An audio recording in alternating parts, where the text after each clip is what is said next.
es la cultura?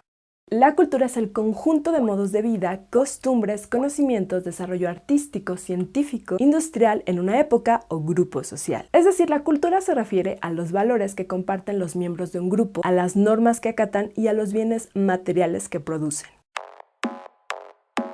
Más fácil. Cultura se refiere a los modos de vida de los miembros o grupos de una sociedad. El modo de vestir, sus costumbres matrimoniales, la vida familiar, sus modelos de trabajo, las ceremonias religiosas, sus pasatiempos, así como los bienes que crean y adquieren significado para ellos, como arcos, flechas, hasta libros o smartphones. Ejemplo, en ciertas culturas se permite que una persona tenga varias esposas o maridos simultáneamente. Hablemos del vínculo entre cultura y sociedad.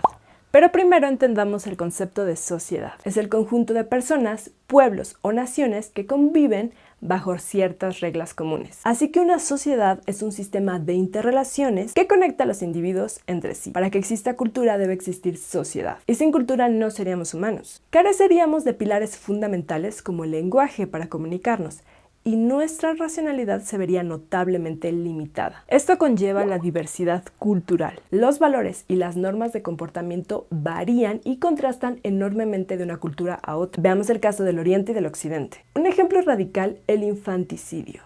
En Occidente, actualmente se considera que el asesinato deliberado de niños y bebés es uno de los peores crímenes, pero en la cultura china tradicional se llegaba a estrangular a las niñas al nacer porque se consideraban un lastre en vez de una ventaja. ¿Really? Todos estos rasgos son aspectos que conforman grandes diferencias culturales que distinguen unas sociedades de otras. En las ciudades modernas existen muchas comunidades subculturales que viven unas de otras. Por ejemplo, en la Ciudad de México tenemos el barrio chino, que se localiza en la colonia Centro, en la delegación Cuauhtémoc. Es uno de los barrios de la ciudad que nació en los años 70. Allí se concentraron chinos inmigrantes principalmente provenientes de Cantón, provincia de Guangdong.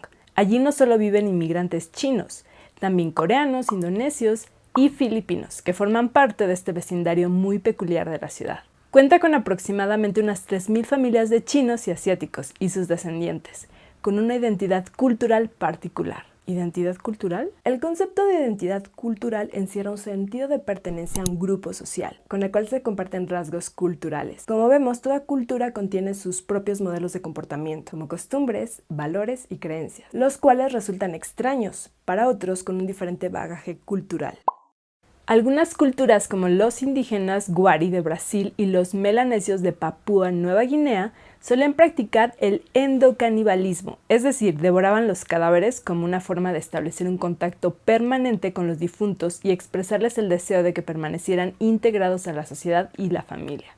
Los budistas tibetanos consideran que los cadáveres son solo recuerdo material del alma que los habitó, por lo que no es necesario conservarlos. El 80% de los practicantes opta por reducir los cuerpos a pequeños trozos y exponerlos al aire libre para que los animales los devoren. De este modo, los cadáveres se integrarán a otras formas de vida. Ello nos recuerda las prácticas funerarias del zoroastrismo, la religión viva más antigua del mundo, cuyos creyentes entregaban los cadáveres a los buitres. Y si comer los cadáveres parece un exceso, te cuento este ritual de algunos indígenas australianos. De los cadáveres recuperaban los líquidos generados durante la descomposición para untarlos en el cuerpo de los más jóvenes, o se apoderaban de los huesos para conservarlos como amuletos. Para poder entender estos comportamientos, han de estudiarse estas culturas a partir de los propios significados y valores. A esto se le llama etnocentrismo.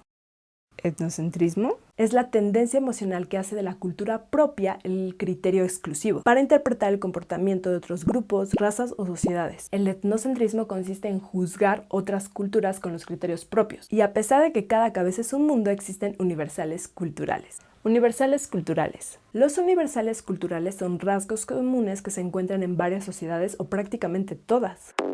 El sistema familiar, la institución del matrimonio, las ceremonias religiosas y los derechos de propiedad. Y haciendo referencia a tótem y tabú, lo que constituye la ley son las prohibiciones del incesto y del parricidio. La cultura es la suma de todas las formas de arte, de amor y de pensamiento que en el curso de los siglos han permitido al hombre ser menos esclavizado.